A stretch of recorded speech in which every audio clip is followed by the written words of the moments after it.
Salut à tous, c'est Clem. Aujourd'hui, on se retrouve pour une nouvelle vidéo cheerlist parce que ça fait très longtemps que j'ai pas fait de cheerlist. Et comme vous l'avez vu dans le titre, ça va être une petite cheerlist amour sucré spécial High School Life, pardon. Parce que voilà, pendant des très longues années, je me suis dit non, tu ne joueras pas à amour sucré parce que tu sais très bien que c'est le genre de jeu où après tu peux devenir un peu crazy et genre se connecter tous les jours, etc.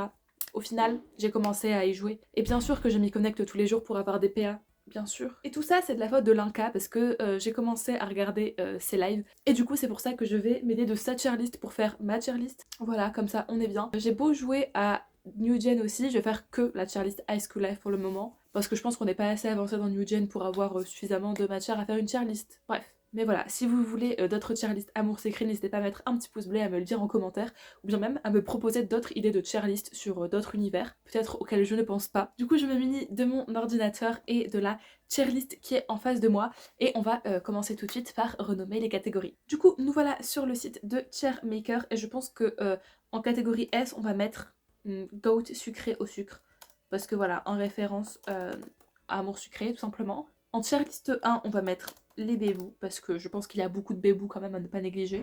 En catégorie B, on va mettre sympatoche, voilà, je pense que ça correspond bien. Et en catégorie C, on va mettre ok bof. Et en D, on va mettre caca humain. Alors, la catégorie de profil, je vais malheureusement devoir la supprimer, même si elle est rigolote. Et le teki, on va le garder au cas où j'oublie des gens. Peut-être que c'est possible. Bon, il y a les super pubs sur le site de Cheermaker, I am so sorry about that, mais on va devoir faire avec. Et du coup, on va commencer tout de suite si voilà, les catégories vous vont. Moi, elles me vont. Ok, donc on commence par Nathaniel. Nathaniel, il est très sympatoche quand même comme personnage. Et voilà, j'ai vraiment me référencer aux personnages dans High School Life et pas dans leur évolution. Là, je dirais que j'étais entre sympatoche ou les bébous, mais je pense que c'est quand même un bébou et qu'en fait je me fais juste influencer par les gens qui ont Nathaniel en CDC. Oui, on va parler avec les termes techniques là, on va faire ça. Parce que voilà, par exemple, Linka avait pris Nathaniel et j'ai juste trouvé ça hilarant. Du coup, c'est pour ça qu'il a augmenté dans mon estime. Ensuite, on a Lisandre. Lisandre, j'ai pas d'affinité particulière, mais il est cool, donc je vais mettre sympatoche. Voilà, est-ce qu'il mérite plus? Peut-être pas. C'est pas un design qui me frappe, c'est pas une personnalité qui me frappe. Je pense que sympatoche, c'est correct. Ensuite, on a Castiel. Hihihi. Si vous me connaissez un tant soit peu, vous savez que moi et les bad boys, c'est une histoire d'amour. Donc évidemment, Castiel va passer dans les goats sucrés au sucre. Voilà, c'est mon CDC. Désolé les amis, désolé la team. Ça a beau être un harceleur de la cour de récré. Non, après c'est terrible parce qu'il est vraiment pas sympa avec notre sucrète. Mais écoute, va bene ma bella, il faut bien faire un choix parfois. Ensuite on a Alexis. Alexis c'est un vrai bébou love. J'ai entendu de mauvais échos sur lui dans les opus d'après, mais c'est pas grave parce que là, c'est vraiment trop ce bébou. Il a trop un design cool et tout. Non, je l'aime trop, il est trop cool. Ensuite on a Armin, comment dire. J'hésite entre sympatoche et ok bof parce que il me fait mais ni chaud ni froid. Mais je pense que je vais mettre dans sympatoche et c'est vraiment juste son design en fait qui le sauve parce que s'il n'avait pas un design stylé, je pense qu'il serait dans ok bof parce que mis à part être un gamer qui pue, faire que des refs là-dessus, alors ok ça peut être marrant 3 secondes et demie, mais au bout d'un moment, ça fait trop. Il est pas drôle, je l'aime pas spécialement en fait, mais je le déteste pas. Mais juste, je l'aime pas spécialement. Et je suis désolée, parce que je sais que j'ai des cops qui l'ont en CDC. Écoutez, non. Alors Violette, moi c'est ok bof, parce que ok elle est chou, son chara design est chou, mais j'aime pas les personnages qui sont en mode ouh, je suis timide, je n'ose pas parler, etc. Ceci dit, elle est chou, tu vois. Je la déteste pas, mais juste, c'est vraiment la ok bof. Genre elle est là, celle-là, ok. On a ensuite, je suis désolée de vous le dire, mais un deuxième goat sucré au sucre. Je n'arrive pas à le mettre dans la bonne case, voilà. C'est Quantinou. Voilà, Quentin qui est le GOAT. S'il n'y avait pas Castiel, ce serait lui mon CDC parce qu'il est trop cool. En plus, non, il était amoureux dès le début. Un petit best friends to lover. Non, j'adore. Et en plus, quel glow up. On adore. Ensuite, on a Penny, ou Peggy. Peggy, je crois. Moi, elle me fait rire. Je vais la mettre dans sa patoche. Parce qu'elle est super chiante, mais ça la rend un peu fun. Du coup, je pense que voilà, on passe des moments assez fun avec elle. Ensuite, on a la petite là, comment elle s'appelle? Capucine, je crois. Elle, c'est vraiment la ok bof. Parce qu'elle a beau être chiante, je trouve que son personnage a peut-être une petite évolution qui est possible. En fait, elle est vraiment chiante. Mais pas de caca.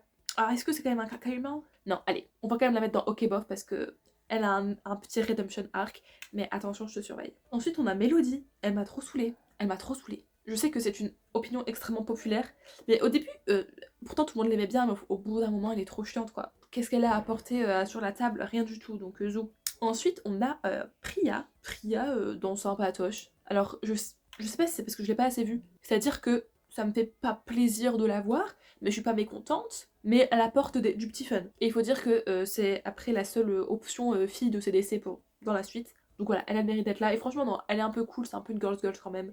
Ensuite, on a Rosalia qui est un bébou, allez. C'est pas non plus mon personnage préféré, mais j'avoue qu'elle est quand même cool. Parfois, elle a des petites phases qui sont quand même un petit peu bizarres, mais je pense que c'est juste amour sucré, ça date trop. C'est pas assez woke. Mais non, franchement, elle slay. Elle est cool, c'est notre copine et tout, non, j'aime bien. Ensuite, on a Late, mais lui, carrément, t'es qui? Parce que même si je sais qui il est, là, je l'ai reconnu, vous avez vu, à quoi il sert? Genre, à part le faire, enfin, être utile 3 fois, c'est tout. C'est tout, on ne voit pas, on sait pas, donc on va le mettre dans Teki. Ensuite, on a la bande à Ambre qui vont partir dans Caca Humain, bien évidemment. Je crois que c'est Charlotte et Lee. Voilà, elles ne servent à rien, c'est vraiment les deux pain beige. Derrière la pain beige principale, n'est-ce pas, qui sont en mode ouais, je suis trop d'accord. Bon voilà, c'est elles n'ont aucune plus-value, elles n'ont pas de redemption arc en plus, donc no. Par contre, Amber, je vais la mettre dans Sympatoche. Je m'explique. J'adore son personnage. Son personnage est vraiment trop cool, même si c'est juste être une bitch. C'est vraiment très très typique. Mais des fois, elle a des petites phases où je me dis ah, le personnage est quand même marrant. Et le personnage est stylé surtout. Donc je pense que je l'aurais pu la mettre dans les bébous, niveau attachement avec le personnage dans le sens lol. Mais je vais la mettre dans Sympatoche parce que c'est quand même une pétasse. On peut pas mettre une grosse pétasse dans les bébous. Alors que j'ai mis Castiel dans les godes sucrés au sucre. Je n'ai vraiment aucune honte. Ok, ensuite on a Dake. Moi je l'aime ça. Hein. Moi je le mets carrément dans les bébous. Je n'ai pas peur de le dire. Alors je ne sais pas s'il a fait une dinguerie de lesquelles je ne suis pas au courant. C'est possible. Mais pourquoi tout le monde le déteste? Juste, my man is trying en fait. Non, je l'aime bien. Je l'aime bien. C'est un petit surfeur et tout. Franchement, moi j'aurais compris Sucrète. J'aurais compris si elle avait craqué. C'est pas grave. Ensuite, on a Kim. Kim, gros bébou aussi. Je l'aime trop. Personnage grave sous-côté. On la voit pas souvent. Alors que pourtant, je trouve elle est trop fun. Même au niveau cosplay, etc., je la vois pas souvent en fait. Mais s'il vous plaît, un peu de respect sur Kim en fait. Put some respect on her. Ensuite, on a la directrice, je crois. Tout un moment, faut aller se faire foutre d'être une directrice comme ça. C'est vraiment ce personnage qui a été mis parce qu'il fallait mettre un personnage comme ça, mais c'était vraiment pas nécessaire. En fait, si c'était nécessaire, mais c'est vraiment trop une facilité scénaristique. D'ailleurs, désolée, je parle du nez, mais voilà, caca humain et c'est tout. Ensuite, on a la sucrète, donc là, c'est la sucrète de l'Inca, mais je vais juger pour toutes les sucrètes du monde et je suis désolée. Je suis désolée. Oui, elle est dans caca humain, oui, mais entre le fait que ce soit la plus grosse pique-me qu'il m'ait été donné de voir dans tous les jeux vidéo de l'univers, le fait qu'on n'a pas beaucoup de personnalisation de la sucrète dans High School Life, le fait qu'elle est trop conne, elle est bête comme ses pieds, elle mérite pas mieux. Je pense que c'est vraiment le pire personnage de tous. Franchement, elle, je sais pas. Je sais pas. Ah, ensuite, on a le prof, ça date trop, je sais plus comment il s'appelle, Monsieur Fares peut-être. Non, lui c'est trop un bébou, il est trop mimi. Genre il est trop gentil, c'est trop ce prof victime. C'est trop ce prof d'histoire géo. Est-ce que c'est un prof d'histoire géo? Parce que sinon, il devrait grave être un prof d'histoire géo. Il a trop la vibe. Mais voilà, c'est un peu le GOAT. Contrairement à cette meuf, la prof de sciences là, qui est vraiment un caca humain. Alors moi je suis contre le fait qu'on fasse passer la SVT ou les sciences, la physique, la chimie, je sais pas ce qu'elle fait, avec une meuf comme ça. Tu m'étonnes que les enfants qui jouaient à Amour sucré quand ils étaient petits, après ils voulaient pas aller en cours. Ça donne une mauvaise image des sciences. Donc moi je dis no, ce prof c'est no. Ensuite on a la mère de notre sucrète, que je vais mettre dans OK Bof parce que juste j'ai pas d'avis dessus. Mais j'avoue que ça me faisait bien rire, les petits lives de l'Inca. En fait, il me fait beaucoup rire ce streamer. Voilà, j'avoue tout, j'avoue tout. Mais du coup, bon, objectivement, la mère de Sucrète ne sert un peu à rien, voilà, I'm sorry. Mais moi, je dis les termes en fait. Mais j'avoue que son cara design est stylé. Et du coup, c'est celle d'Aron. Pareil, cara design stylé, un peu fun, même s'il est moins fun que la mère. Parce que des fois, il fait trop le mec. Laisse ta fille vivre. Voilà, coup de gueule en fait, contre des personnages imaginaires. Non, mais voilà, c'est les darons de notre personnage, quoi. Encore une fois, ils sont là pour le fun. Ensuite, on a lui. Est-ce qu'il s'appelle Boris? Ou est-ce qu'encore une fois, j'invente complètement? En tout cas, quoi qu'il soit, c'est un bébou. Il est drôle. En fait, juste, ce mec est drôle. Son design est fun, ses poses sont fun. Ses dialogues, bon, je sais plus. Je suppose que c'est fun. Mais voilà, j'ai de l'attachement vers ce personnage. Il mérite d'aller aux côtés de son pote, le prof d'histoire géo. Il est fun. Ensuite, on a ce mec. Tu es qui? C'est le mec du club de basket. Je sais même pas son nom, et je sais même pas s'il sert à quelque chose, à part dans une scène au début, genre quand on choisit entre le basket ou le jardinage, là, mais à quoi il sert? Je ne sais pas. Franchement, j'ai tout oublié sur ce personnage, donc vraiment, t'es qui là? Là, ça lui correspond vraiment. Contrairement à Light, où je savais qui il était, lui, je sais même plus qui il est. Ensuite, on a notre Tata, qui est, je le crains, qui est la goat sucrée au sucre. C'est elle qui nous donne des PA gratuitement. C'est vraiment la boss. Elle est là, tu vois, quand on ne s'y attend pas, elle t'aide et tout. Qui rêve pas d'avoir une tata comme ça, je suis désolée, mais elle sert à quelque chose, elle. En plus, elle slay, c'est vraiment cette cunty meuf. C'est une fée, elle a des cheveux violets roses, elle a une tenue qui d'aide ça, elle est trop mimi.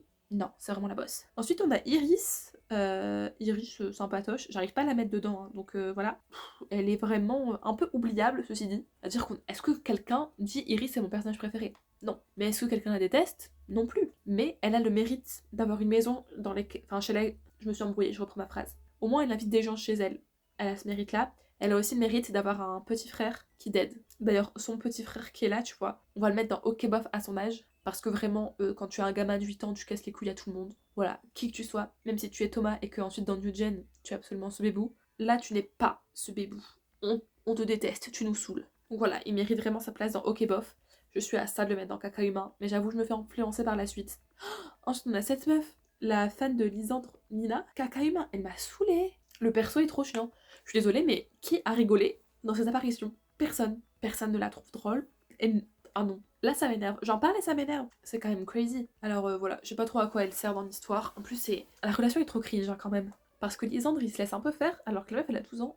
Non, je sais pas. Ensuite, pour vraiment avoir cette case de caca humain parfaite, il faut bien sûr ajouter Debra la pétasse. Parce que même si le personnage est trop stylé niveau cara design, elle dit ça, même si le personnage apporte un arc narratif un tant soit peu intéressant et que voilà, le personnage est quand même voilà, stylé et appréciable en tant que tel, ça reste un caca humain. Et contrairement à Ambre, elle a pas le pass. Et vu qu'elle a pas le pass, elle se retrouve dans caca humain. Parce qu'en plus, elle a brisé le cœur de Castiel. Et ça, c'est nerd. Voilà, je pense que de toute façon, c'est une opinion populaire dans laquelle tout le monde se met d'accord, des bras. Ensuite, on a cette meuf qui est la pote de la sucrète. Ok, bof. Elle a de la chance que je la mets pas dans caca humain parce que je serais à ça. Je sais pas, mais elle est trop bizarre. En fait, je peux comprendre. Parce qu'elle peut être attendrissante parfois. Mais au bout d'un moment, il faut lâcher le grappin et il faut savoir dire stop à ses anciennes amies. Genre là, il faudrait juste, ouais, lâcher. Lâcher, mais bon. Son design est sympa. Elle est un peu goofy avec tous ces trucs dans ses cheveux. Et elle me fait rire quand même. Avoir autant de crush comme ça. Je pense que des gens peuvent se reconnaître, donc voilà. Ah, et ensuite, on a les deux parents de Nathaniel qui vont du coup passer en caca humain, bien évidemment, avec Debra. Je pense que voilà, ça fait une belle ribambelle de fin de caca humain. Ça me paraît très très approprié. Parce que voilà, c'est juste des ignobles gens, au final. On le sait tous quand on a joué à Amour Sucré. En plus, ils sont laids. Donc voilà, comme quoi, ça se marque sur leur visage. On a la daronne de Castiel. Sympatoche, I guess. Non, en vrai, c'est la daronne de Castiel, en vrai. Parce que pourquoi elle a une tenue un peu étudiante? Non, je crois que je me trompe pas. Sympatoche parce que son design est fun, qu'elle a quand même mis au monde le CDC of all time, on lui accorde le bénéfice. Et pareil pour ce mec qui est le prof d'histoire, non je vais le mettre dans les bébous quand même. Voilà, comme ça, lui, il clôture aussi bien la case les bébous avec tous les bébous. Voilà, tous les profs qui sont bébou-like. Et je pense que ça lui va bien. Parce qu'il est vraiment... Lui, il est vraiment cool aussi. Et du coup, voilà ce qui conclut cette tier list avec 3 goats sucrés au sucre, ni plus ni moins. Il y a quand même pas mal de gens que je n'aime pas ou dont j'en ai rien à faire. Ça me fait un peu peur. Je pensais pas que c'était à ce point-là. En tout cas, merci à tous d'avoir regardé cette vidéo. N'hésitez pas aussi à ajouter dans les commentaires quel est votre personnage préféré de Amour Sucré. Mettez un petit pouce bleu, voilà, comme je vous l'ai dit en début de vidéo. N'oubliez pas de vous abonner non plus parce que je poste toutes les semaines, tous les mercredis à 16h. Voilà, plein de contenus, manga, K-pop, livres, cosplay de temps à autre également. Bref, voilà, je vous fais des gros bisous et je vous dis à mercredi après-midi prochain pour une nouvelle vidéo. En attendant, prenez soin de vous. Bisous!